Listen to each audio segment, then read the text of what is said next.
even though it was linked together. But hello everybody. Sorry, we were a little bit thrown off guard there because we were trying to figure out the technical problem. But thank you so much for your patience and for sitting on tight. Give me 1 second, because I was trying to figure that out, there was something that I needed to just get on my phone real quick, just so I can have a better visual on how I'm presenting today. So just give me okay, there you go. 1 second there. All right. So hello, everybody. My name is Sarah Jean Chung, and I am here to present How to Become a Digital Illustrator, sponsored by Clip Studio Paint and Graphixly. And you guys are free to ask questions in the chat. I have my chat over there on the other side. That's why I keep on looking at the right side a little bit. So if you guys can, could you please use the general chat? Just so during the presentation, I won't have to worry too much about like reading the chat all the time or engaging with the individuals on one-to-one basis.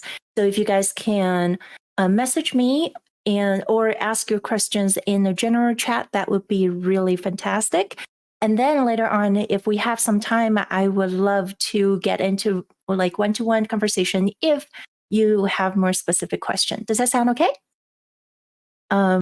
But again, welcome. And this is going to be the 4th year of Grid Summit. And thank you guys so much for being here. I really do hope that you can take something away from this session. And just a side note, today our session isn't going to totally be how do you use Clip Studio Paint, right? That's not going to be the focus of this presentation because there is a ton of really useful tutorials out there that gets you started with Clip Studio Paint. But today is more of a concept of what an illustrator is, and also how do you prepare yourself to become one? How do you practice? How do you advance yourself? Or how do you become a better illustrator? Because there is so much involved in this path that sometimes it can be really overwhelming. Or, if you want to practice, but you don't really know where to start or really how to start it. So that's what this session is going to be. So you use Clip Studio Paint already? Awesome. Perfect. It is the software of my choice. I'm an illustrator. I go by the one with Bear on social media. You cannot see anything. Can other people see this as well? You should be able to see a slide that says how to become a digital illustrator. Okay, cool. Maybe Matthew, you can like refresh your browser a little bit before I continue. Can see just the lag? Okay. All right, so without further ado, we will jump right in and let's get started. So first of all, the concept of illustration, you might hear the term illustrator a lot, and then you probably will also hear the word designer a lot. A lot of people get these two jobs or these two positions confused, or they think that, an illustrator means you can do graphic design, or if you're a graphic designer, you can do illustration. Now, sometimes that is indeed the case, but for the most part, not really, because they're focused on totally, completely different things. Now, illustrator is somebody who interprets an idea, a story, or concept visually. And a graphic designer is somebody who communicates messages with a focus on function. And what does that mean, really? That sounds like really wordy, right? But basically, you can think of illustrator as someone that paints or draws, for the lack of more specific or like a more sophisticated term for it. But basically, you create images, whether it's part of a graphic novel, comics, you do editorials, you'd create an illustration, a painting for a children's book. Drawing and painting in general would fall under the umbrella of illustration. Okay, illustrations are supposed to tell a story through just either it's one image or a sequence of images. And graphic design, on the other hand, is logo, layout, branding, brochure, website, or font. Again, they communicate messages with a focus on function. So readability, how do you communicate this message on a page that is laid out clearly and beautifully that people can understand it right at the first glance? So that is the very different focused areas. So this is why like a lot of people, they want to learn art and then they don't really know that they picked a course called graphic designs and then realize, oh, your learning is how to set font. Like how big your font should be and how many how much space do you want between the lines and everything. So those are two really different things not to be confused about. And for a better way to kind of visualize this is a page for a Clip Studio Paint ad in a magazine, right? On the right, you have an illustration, which is a drawing. This is actually a drawing by me, or part of the drawing by me. And so this portion on the magazine is called an illustration, right? And then illustration is done by an illustrator or artist that they commission to create a specific image for this page. Now, a graphic designer would then take this image and then lay them out with the information that is required. For example, enjoy creating more, or, these little body of texts to lay them out beautifully onto this page. That is the job of a designer. Now, you can definitely do both. The same artist can be able to do illustration and graphic design, and vice versa. But for the most part, a lot of people just focus on one. So I personally suggest that if you're interested in drawing and painting, focus on illustration first and then learn some graphic design elements that can really help aid you lay them out. Like, for example, if you create this really beautiful painting, you want to post them on social media with your logo or with your name on it. How do you, lay them out as part of your branding to make them beautiful, right? How do you include them as part of your portfolio? That would be a skill of graphic designer. And that's why you would also want to pick up some skills from graphic design. But at the end of the day, if illustration is what you want to do, then focus on this part first, because it is a really massive area, right? You can also create comics with Clip Studio or even animate on there as well. Exactly. It is a fantastic software. I actually do both personally. So that's why I'm really passionate about this software. And I feel like if you guys haven't heard of Clip Studio Paint, that is definitely something you should look into to use or to learn as a future software that can aid you in the process of illustration. All right, let's continue. Okay, so there are a few ways to kind of educate yourself when it comes to illustration. Art school. It is a lot of people may tell you that you don't need to go to school for art. You don't need to go to school if you want to be an illustrator. And that is entirely true. However, there are certain things that art school can teach you that elsewhere cannot. And we'll get back to that a little bit later, but we'll go through all of the lists here first. Online courses is very, very useful. Schoolism, Proco, Skillshares, these are paid classes. Definitely, there are some free courses you can kind of follow alone on, like Cubism or Schoolism. There are some free courses or trial courses, but generally, these courses are really, really well designed, and therefore you may need to pay a fee for it. Now, most of the people, if you're just kind of getting into illustration right off the bat, then learning from YouTube is awesome too. There are a ton of artists that just really want to share their knowledge. So YouTube is a great way to learn. I've learned from plenty of artists that just share on YouTube. And also your favorite artist's Patreon, right? I've actually pledged in the past when I first got into illustration, I pledged to a lot of artists.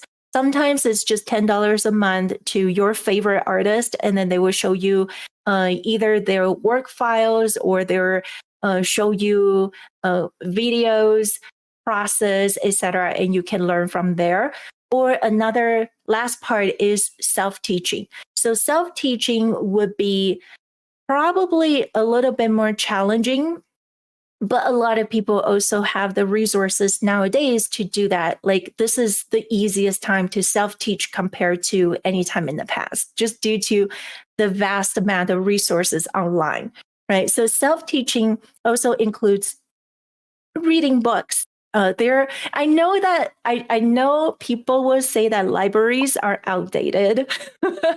Libraries may be a thing in the past now, but it really isn't, because books are very targeted, right? When you get on the internet, there is so much that can distract you, right? You get on YouTube, you want to watch somebody's YouTube video to teach you how to draw lights or how to, use colors. And it's maybe like a 7-minute video. However, there is also a bunch of other suggestive videos on the side, right? Or, your Netflix or your Spotify might be playing on the side, and then you just get distracted. And then you kind of lose track of what you were watching, right? Or if you don't retain it, if you don't follow along with the video or what they're doing, you could just be like listening to it. And then how many people, do this?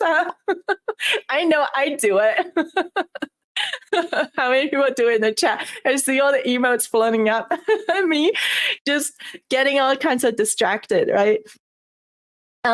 So the reason why library is so great is because books don't have that sort of distraction, right? When you are reading the books, you could probably just really be focused on that particular thing. And the creation of books is also very specified, right? They pour, in order to publish a book, they need to pour a lot of resources and a lot of time and a lot of researches into it. So the information that they're able to provide is a lot more targeted and a lot more detailed compared to, say, a YouTube video that is probably just 6 to 10 minutes long, right? So, and also books are organized by chapters.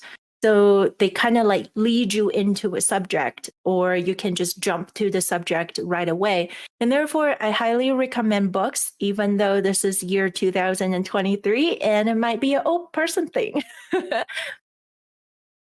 What shapes and sizes to use for your body structure? So I will try to answer that later on in the presentation. I'll try to save that. If I forget, definitely just ask me again. Okay. And also I do see other questions popping up as well. If you guys can also leave those questions in the, let me see how I can access those. Did I create the bears on the screen? Yes, I did. So these are, because my username is the one with bear, and you guys can't really see it, but my bear is over there. All right, so let me just get back to art school. Again, you don't need to go to art school to become an illustrator nowadays. That's just not a requirement unless you want to teach in the future. If you want to teach art, if you want to teach illustration, then you may want to go to art school for a degree or a diploma, right? But the perks of art school is actually surrounding yourself with like-minded people.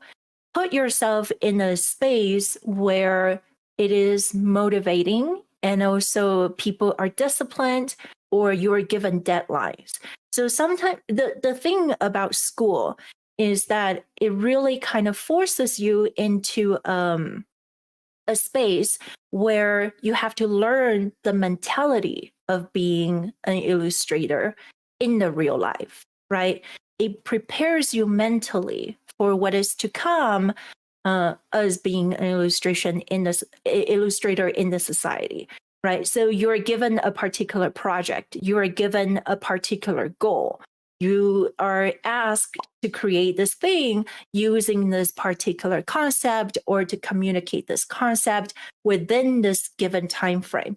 And it's not just that, it's also providing you with other classmates who follow the same amount of same structure. And you either will feel, and this is where competition can be a really healthy thing, right? Because you see yourself in the space with all of these like-minded people, and then you see what they create. You may be inspired. You may feel competitive. You may feel like, I want to get better, right? So art school is really great for that concept. That is a feeling that is very difficult to find elsewhere, outside of that sort of space, right? Unless you want to also jump into places like Discord communities, Reddit sometimes can be really useful as well, but too much distraction there. So Discord communities such as Warrior Painters, they are fantastic community, but those are also quite advanced. So if you're just kind of getting into illustration, it may be a little bit too daunting, right? But those are all options. Thank you, Jaden. All right, so the next part is tools. If you want to become an illustrator, there are, a bunch of tools for you to access. And traditionally, I am also a traditional artist, and traditional is where I recommend everybody to start. Even though today our focus is on digital illustration, but traditional is where it is the most instinctive and actually the most accessible, right? Pencil, pen, fountain. I noticed the typo there. Just pretend you didn't see anything. The typo is not there. Fountain pen, brush, watercolor, ink, acrylics, oil are all different types of paint.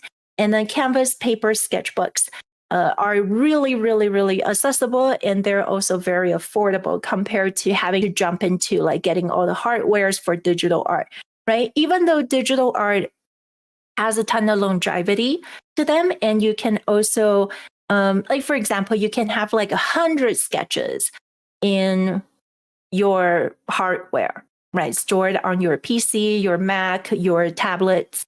Compared to like sketchbooks, maybe you can only have, you can only carry so much on you all the time. And therefore, there's perks to each one of them.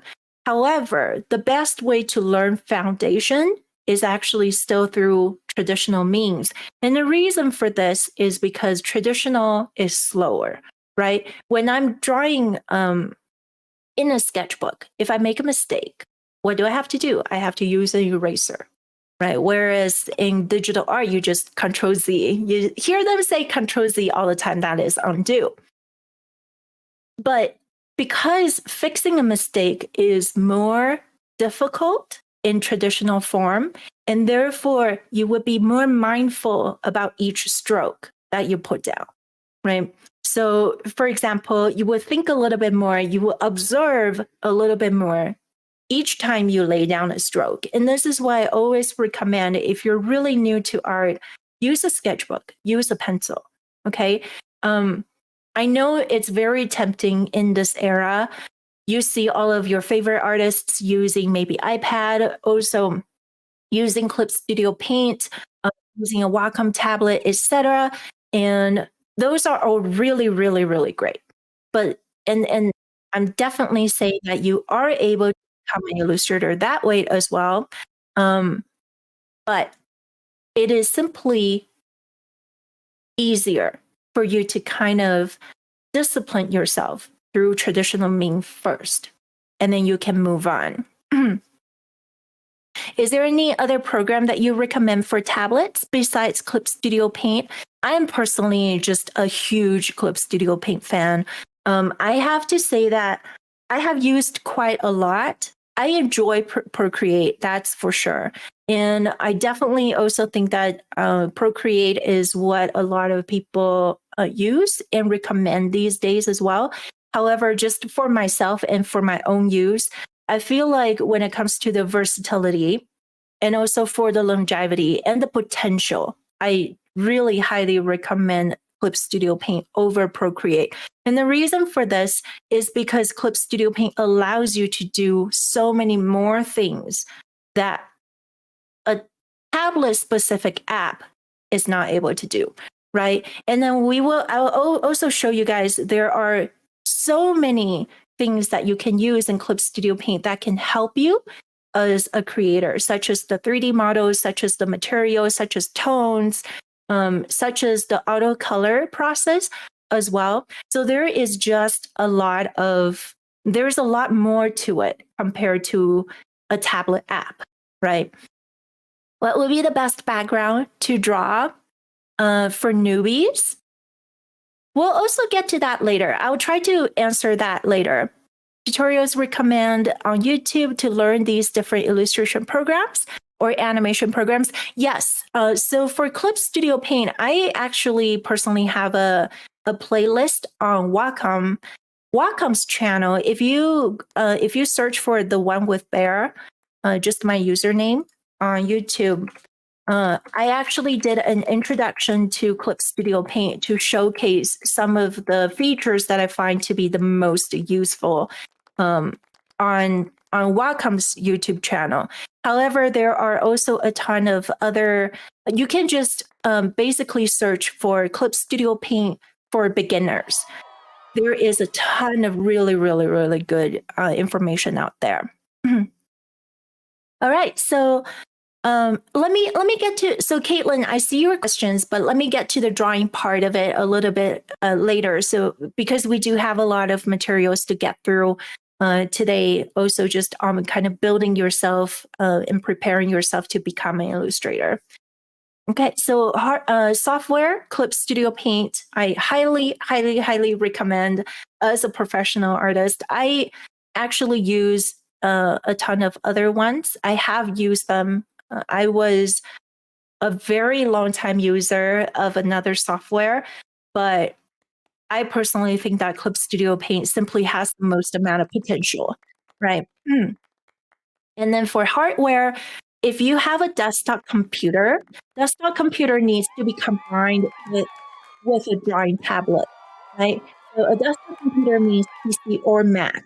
Now, I know that a lot of the younger audiences right now, they kind of want to consider a standalone tablet such as an iPad or a Samsung tablet. However, if you really want to kind of use this as a long-term goal, I would recommend desktop computers and also learning a desktop applications software. And this is due to, again, accessibility, like the versatility down the road, right? If you want to learn how to animate more in depth, if you want to learn how to draw comics, if you want to learn how to do webtoons, etc., if you want to add special effects into your paintings and make it animated, all of those would be a lot easier to do on a desktop computer. And for drawing tablets, there are two types. There's the pen tablet that doesn't come with a screen. And then there's the display tablets that comes with a screen. So it basically serves as a display, another monitor that you can draw on. So involved. What is the best art style for newbies? We will definitely get to that in just a bit. Yeah, each one is special, definitely. I always recommend, and I know that a lot of people love to jump into, the cartoony style or the manga art style, etc., because they feel like because it is the easiest, right, to get into. But we'll get to that in just a bit. Yeah, exactly. You do need to learn anatomy rules before you break them. But yeah, let's get to that in a little bit. Okay, so practice. Practice, guys. I know this is the part where, a lot of people often ask you, how do I become better? How do I, advance, or how do I get more views, etc.? And it all comes down to practice. For illustrators, even the time that you're not spending in front of the camera, even the time that you're not posting on social media, what we do is just practice. I have a million sketches that nobody ever sees. And the reason why nobody sees them is because those are just for me, right? And they all contribute to me becoming a better illustrator, to becoming a better artist. And there are 4 large categories that you can start with how you practice. First of all, draw from real life objects. And I know that this also feels outdated because I don't see a ton of kids kind of understanding how important this particular concept is. Drawing from real life objects means you look at an in real life object, not from photos, not from a digital screen, but actually existing in front of you. And this is why people go out and do live drawings. They can be still life objects. I used to draw apples that are just placed on the table. And you see, I drew the little bear holding a pen out like that. That is a form of measurement. So let me take a pencil, for example. When I want to draw this cute little slime over here from a distance, right? I hold out my pen and I measure how big or the proportion of things. And so this answers back to somebody was asking earlier, the proportion of things. When you go out and do live drawings where they have live models kind of posing for you, this is what we do, right? You hold out a pen and then you measure the size of the head, you measure the size of the torso, and then you kind of just go like that. And why this skill is so important is because it teaches you observation, right? And that's the foundation of art, is how do you observe? You can only recreate something or kind of turn this into one of your skill set if you're good at observing first, right? So this particular skill set is to train you how do you observe, and also how do you turn that onto your canvas. Okay. But in real life objects, sometimes it's not really the best. Oh, thank you guys. I'm really glad that you're enjoying it. Oh, I hope that it's not too boring or too like introduction-y. But if you guys feel like this is a little bit too boring and then you kind of want to jump from other places, then of course, drawing from photos is a really great way to practice. We will. I think I heard something.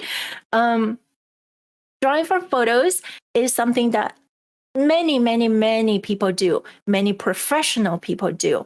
So let's say I have a photo and I want to observe. You can combine this particular step with the previous step of drawing from real life object.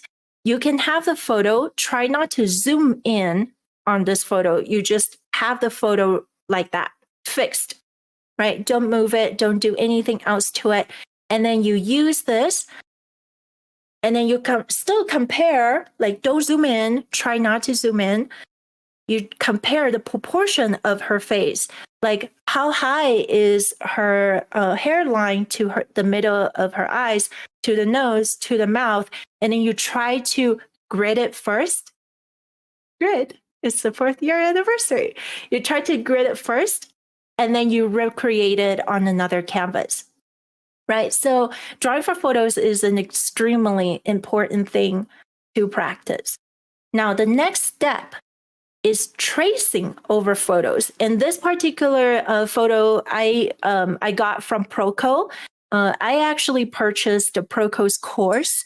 Proco is a fantastic art instructor. His courses are not cheap by any means, but it's fantastic, right? So this is one of his examples of how you trace photos. You have a picture of a very muscular man, and then you put that on your screen, and then you use a digital method, like put another layer on top. And then you try to trace the muscles or how you understand it. Tracing can be an incredible way to learn and to break down. Now, this is not to be confused about tracing other people's work to pretend that it is yours, right? That's a big no-no. Like, we don't do that. Don't trace other people's work and pretend that it is yours, right? But however, tracing or master study, to be specific as well, is a very important form of learning because you're trying to break down, you're trying to understand what goes on in that image. So you can take somebody's art. You can take like your favorite artist, right? Take their art and then trace over it to understand why they make the decision that they did. And then if you want to post it, give them the credit. Exactly. Don't claim that it's yours. You have to give them the credit and say that I am creating this as a full purpose to study, and the original person is them, right? And that is a very important step that you cannot miss, right? Otherwise, it's just not honest. It's not a good look, right? Other than that, tracing is a completely valid way to practice. Now, it comes down to also combining a ton of different resources into your own interpretation of something. And that part is valid. That part is called referencing. Okay, so it's a little bit different from tracing. Okay, and another important way to practice is collecting resources, right? So collecting resources, collecting references, what inspires you? Keep them all, right? You don't want to just have one favorite artist. You want to have many favorite artists. And the reason for this is because when you only have one favorite artist, you would get impacted by their style too much. And then you end up becoming a copy of them. And you don't want to do that. You want to learn from one artist. You want to learn from multiple artists, and then take what you learn and then combine them into own. Collecting references is a very good way to do this. Photos, right? Photos is a big thing because photos, they give you the accurate interpretation of lighting. So I really recommend Pinterest. You can get on Pinterest, create several boards. One can focus on lighting, one can focus on poses, one can focus on anatomy, etc., etc. Another one that I personally really love is DeviantArt.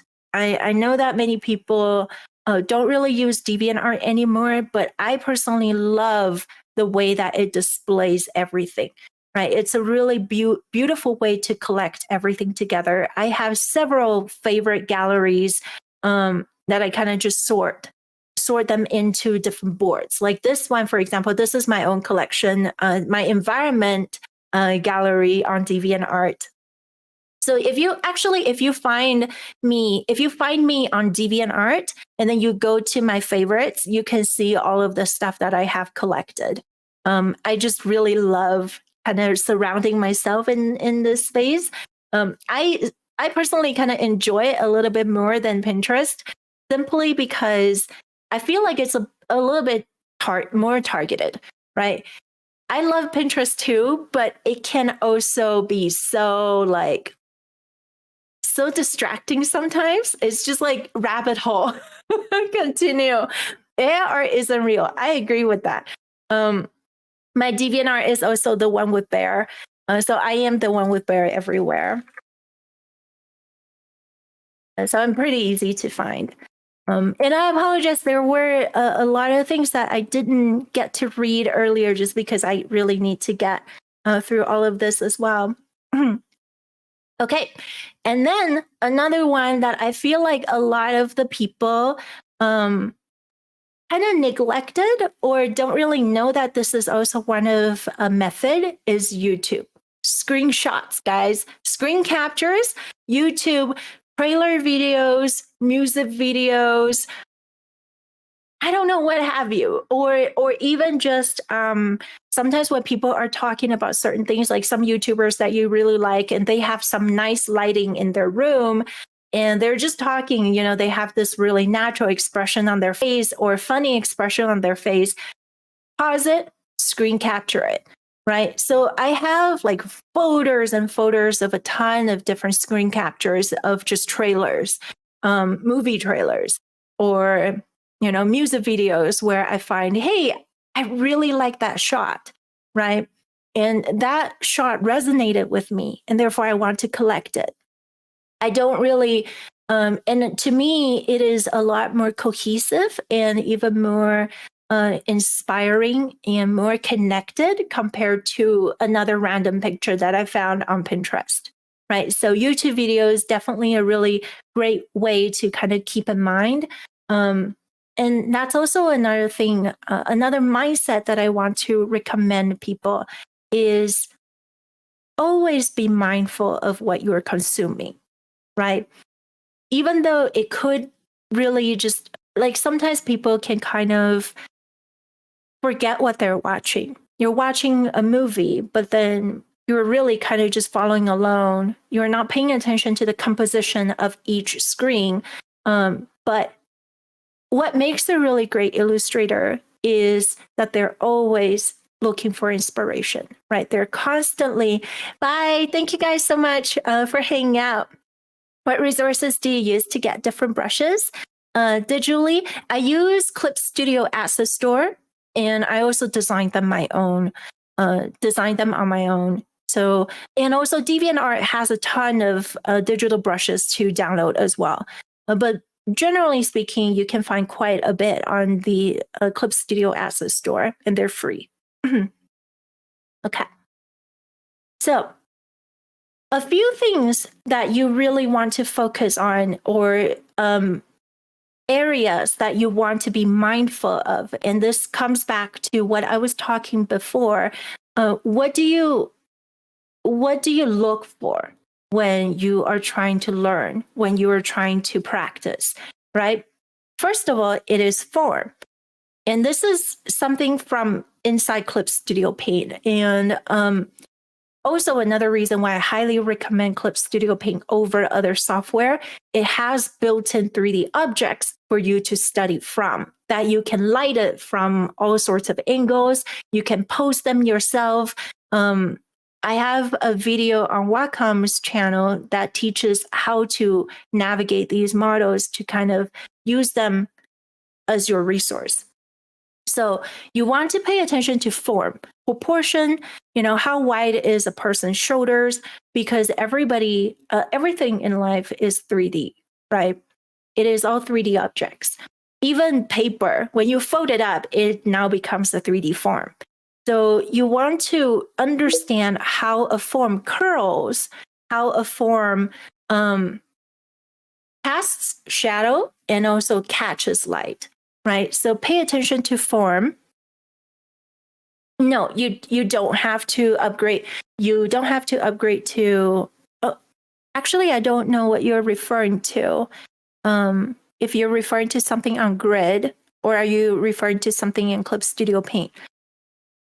What I would talk about is everything that you can find in Clip Studio Paint Pro. You don't have the second. You don't need to have the premium version for it. Okay. So form, and also when an arm is, you know, in front of you like this, is this reaching towards you, or is it going backward, right? All of those, you see the orange line and the gray line on the 3D model, those are forms. Yes, you can animate with Clip Studio Paint Pro. Clip Studio Paint Pro locks you to 24 frames, and an EX allows you to do unlimited frames. But 24 frames is usually more than enough if you just want to do like a little fast animation, 1 second animation, or you can break it down to 20 frames. Like 12 frames per second, so you can have 2-second animation. Depends on really what you're looking for. Another thing is composition. So this is also another painting of mine. Composition is something that you want to learn from like movies, again, YouTube, like music videos or other people's painting. If you feel like a painting has a lot of movement or has a lot of strong sense of foreground and background, pay attention to their composition. You can take this painting, put it inside Clip Studio Paint, start another layer on it, and then draw lines across where you find the important subjects. Like, for example, we have a character in the midground, a character in the background, and then more characters in the background. How are these characters positioned on the painting? You can try to observe that and then try to replicate it using your own elements inside your painting. Thank you so much, Sienna. Yes, I did make this. This is my original characters from my story. But yeah, to kind of use this as an example, just learn to break down a painting of where they put the main focal point, and where do they put all of the things that don't really seem to matter, but also add to the environment, right? And then try to break it down that way. That is another thing that you can focus on when it comes to learning or improving your art. And of course, lighting is a really big thing. Lighting is incredibly difficult. Even for me, I struggle with lighting all the time. That is something that I still really want to improve.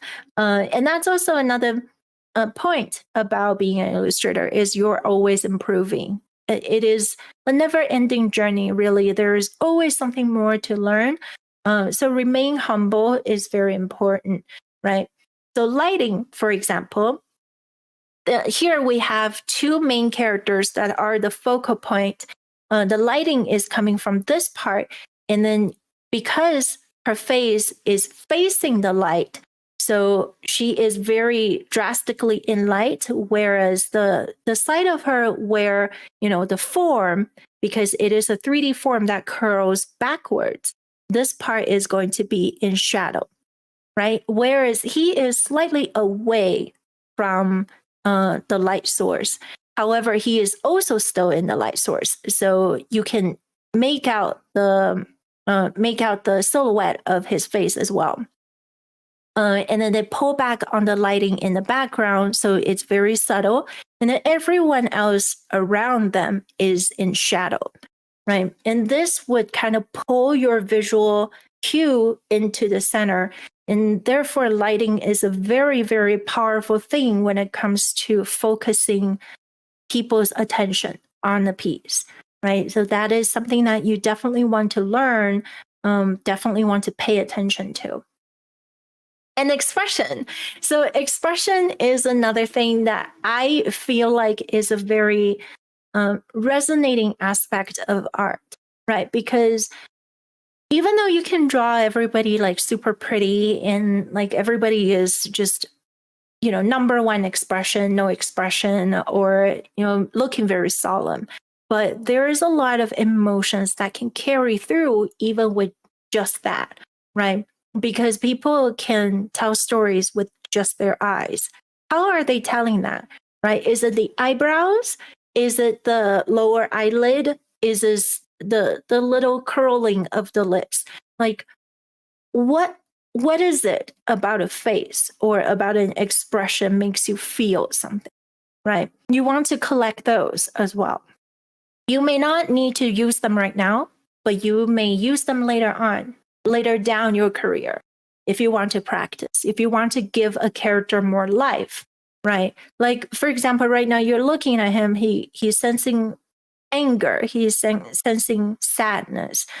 Maybe he is enduring something, but there is story behind this expression. There is tears, right, in his eyes that he's trying to hold back on. So, how do you interpret that? Right. So keep all of these as resources, and also things that you can learn from down the road. Now, of course, the last bit is color usage. How do people use colors, or how do they combine colors in the piece? In this illustration, I did 4 seasons, spring, summer, fall, and winter.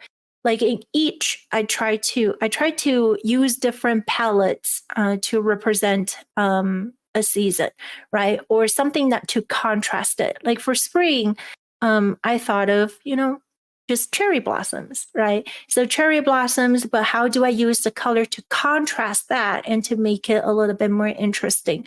Not all of the colors are going to be warm. Not all the colors are going to be cold. So how does an artist use color? That in itself can be just a 2-hour, 5-hour session, a complete course. Oh, thank you so much, guys. I appreciate you liking the illustrations. But yeah, like I said, I think there is something about, seeing somebody's art online, for example, and then just try to observe why you like it. Don't just like it, but try to break it down in your head. Why do I like this piece? Why did it make me feel something? Is this the color? Is this the composition? Is it the lighting? Is this the expression? Is it making me feel an emotion through just a piece, right? And then once you break that down, it is also training your way of observation. And then that will subconsciously become a part of your skill. Because when you are creating an illustration down the road, you will keep those things in mind, right? You may not be able to execute it right away, but you will keep them in mind. You will want to be mindful of your lighting. You will be mindful of the composition. You will be mindful of how your expressions are connecting with your viewers. So how do you keep your patience while drawing? I get bored very soon. Oh, I just cry a lot. just drawing and then just be like, I hate this. Real. Okay. So just so relatable. Okay. I gotta say, though, keeping your patience, there are actually a lot of different ways. First of all, it is to understand that you don't have to, right? If you cannot be patient with a piece, don't make a big piece, make a small piece, right? Or time yourself, allow yourself only 5 minutes, only 10 minutes. Listen to a song or something, and then try to capture something within that 10 minutes. Just don't force yourself into what people do, right? Because everybody learns different ways. If you don't have the patience to create a big illustration, and then that you're gonna get bored after 30 minutes, keep it short, right? And this is coming from somebody who is extremely impatient, or I hate things that are repetitive. I need to constantly do new things, right? So I try not to create big pieces unless there is a very specific reason to do so. So I used to give myself, let's say music is a huge inspiration for me. And I would give myself a song. I would listen to the song and I'll try to interpret how I feel about the song. And I would tell myself, okay, I have 15 minutes. I'll have the song on repeat and I'll just draw really, really quick. Or I'll draw blocks or use colors that will kind of help me get this feeling out. And even though the result may not be the most amazing piece of art, but the purpose of that is to train myself to elaborate on my feelings. And then throughout time, you will become more and more passionate about, you may become more and more passionate about connecting with others through feelings. And that is when patients come in, right? So if you force yourself into doing practices and then you're just not feeling it, then don't do it. Like drop it, right? Because you can seriously burn out from that. Do you sell your illustrations to companies or as NFTs? I don't do NFTs. And do I sell my illustrations to, no. Yes and no. I have a lot of collaboration with Wacom and Clip Studio Paint, and then they may commission me to do certain things for them, or they may buy usage for my particular paintings. But most of my work is done for private collectors or to sell at conventions. So, but other than that, I don't really work for big companies. Mega cringe. Yeah, it is pretty cringe, isn't it? Okay, so here, since we only have 9 minutes left, and I do want to reserve a little bit of time for you guys, I'll show you guys a very quick process of my practice. Okay, this is a really fast practice for me. And this goes back to your question too, Jaden, about being patient. So in this, first of all, you have to understand why you're practicing and also which aspect of it are you practicing, right? Are you practicing lighting or are you practicing expression? Are you practicing, like, have a focus, right? And for me personally, I knew my purpose was to explore a rendering style for this particular practice. So I focus on just that. I don't let the other stuff trouble me too much. So I took a screenshot of one of my favorite movies called The Grandmaster from 2013. It's a absolutely beautiful movie. And this is one of the protagonists in his expression. And I really enjoy that. And I wanted to use this because I feel such a strong connection with this particular movie. And I wanted to capture this moment or use it as a way to practice my rendering.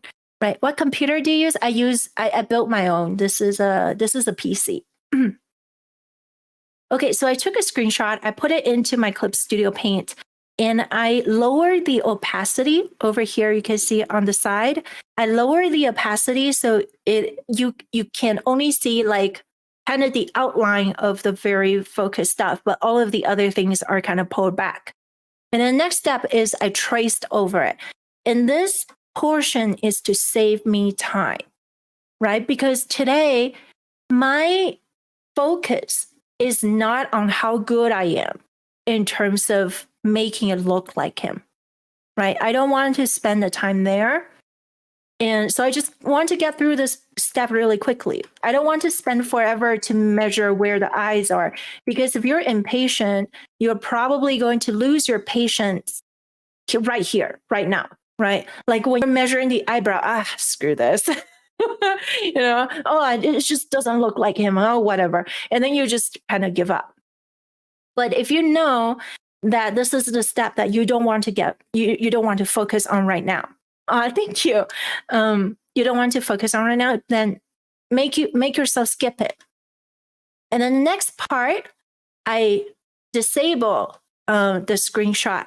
And then I reopen the screenshot in the subview panel inside Clip Studio Paint. So subview allows you to import all of the references that you may need, and also allows you to really easily color pick it.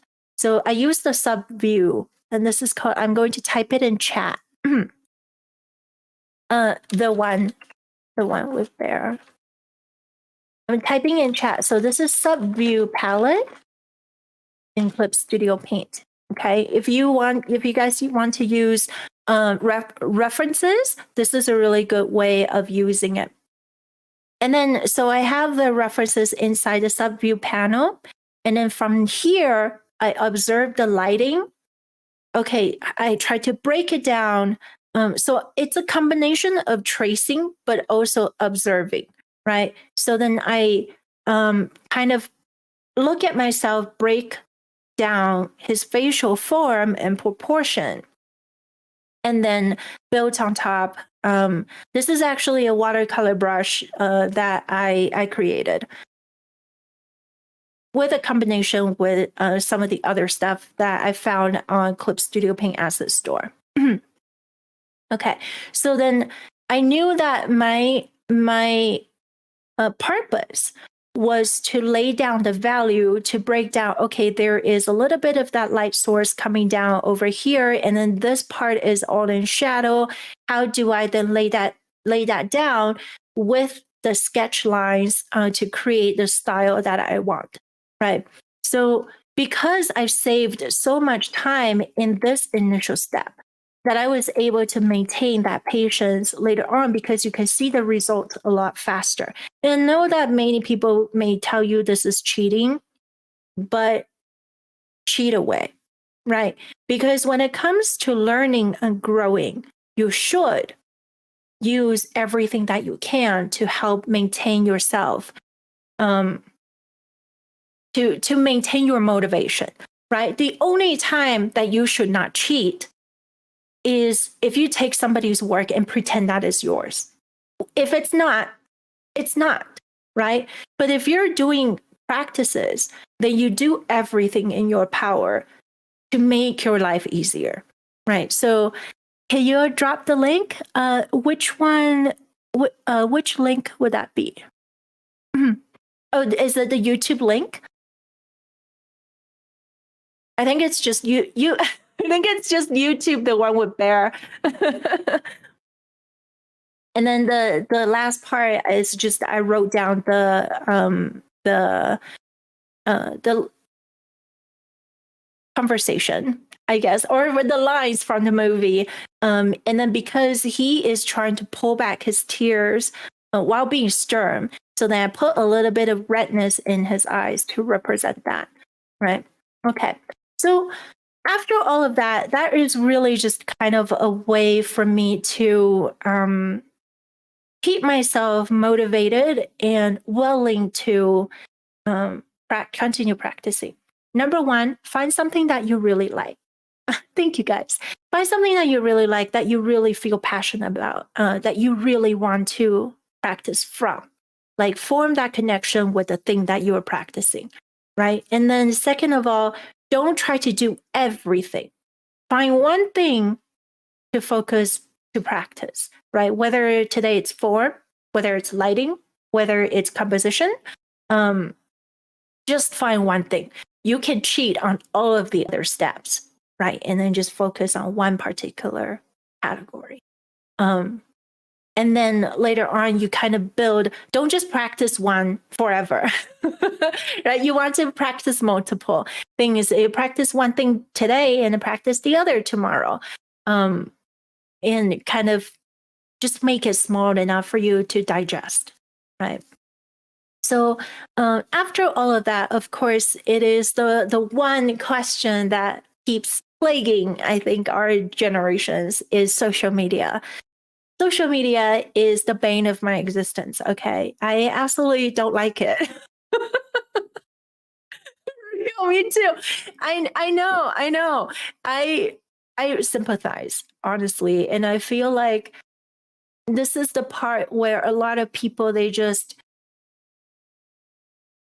it's the step that demotivates many people, right? And it's the most unfortunate because sometimes we need that recognition from the society so much that we forget why we want to create. We forget why we want to draw. We're constantly going after hashtags, which trend is going on, like which fan art is trending, etc. Or, the algorithm, who, like, why is my post not being seen? Why is it not being promoted? We get so fixated on this part that we forget that initially we wanted to draw, not because we want to be famous, but because we want to express ourselves, to tell a story, right? To channel how we feel, how we connect with this world. And especially someone measures the value on their art with how many likes it gets. Exactly. And it's really hard to avoid, right? It is very, very hard to avoid. I can sit here and tell you forever to avoid that, to not do that. But the truth is we all do it. It's just inevitable. I post something that I'm really passionate about. I spend like 40 hours on it. And then, not that many people like it. I would naturally feel down, right? But when you feel that way, ask yourself, what did you learn from creating this piece? Right. And that is the one thing that I keep on reminding myself of is when I'm feeling down about how much exposure it got or how many people saw it, I ask myself, what did I achieve with this piece? What did I improve? What did I learn? Right? What do I personally like about it? And I take those things and use it as part of my learnings, my progression, my growth as an artist. Because you see, like now there are a ton of really successful artists out there, but they all came from not being seen for a very long time, right? They devote 10 years into their craft to now have this amount of social media presence. So they were all once somebody that was never seen. And so that when you are not seen, don't get fixated on the fact that you're not seen, but remind yourself of what you achieved so far with this piece, like what helped you grow. And then when you take this learning into the next piece that you're creating, and then the next piece that you're creating, eventually that all becomes part of your portfolio that will one day make you the illustrator that you wanted to be, right? And I think that's a bit of a healthier way of coping with social media presence. And not to say that just don't post on social media at all, because you never know. You never know who you're going to connect with, who is going to see it, who is going to feel inspired. There may be no one, okay? I'm going to be really clear right now. There may be no one, or nobody resonates with your painting. But you, the person who created it, you got something out of it during the process. And that is why we create. Okay, that is why eventually we become the illustrator that we are today. And also, last thing, everybody struggles with social media. Okay, even the people with 1 million followers. The people with 1 million followers, they will struggle so much with the fact that their posts are only reaching like 2% of who is following them. So no matter where you get to, it's an issue for everybody, right? It's not just for the small creators. And those people who have 1 million followers, they have been in the businesses for so long, like for so long. They're like the OG of social media, basically. So they know, right? They have suffered what you have suffered. And eventually they will come to a realization that they can continue this path because they found ways to cope with the mental gymnastics. They find ways to self-growth, to grow out of the need for recognition from the society. And that is a very important thing and a very, very important path to walk through yourself in order to learn how to deal with, right? I can sit here and tell you forever, but you won't really know until once you're really there. Right? Well, I think we actually went over the time a little bit, and I really do apologize if I did not, I was not able to cover all of the things or every question that people asked. If you have any question, send me a DM on Instagram and I will do my best to respond. Oh, thank you. I really do appreciate that, Sienna. This is Michael, I am Julia, Jaden, Sienna. in case I missed MG, thank you guys so much and also Ayana. Thank you guys so much for lasting all the way to the end. I really appreciate you. Yeah, awesome. Well, thank you guys for being here. I'll see you guys around. Okay, happy grid. Bye.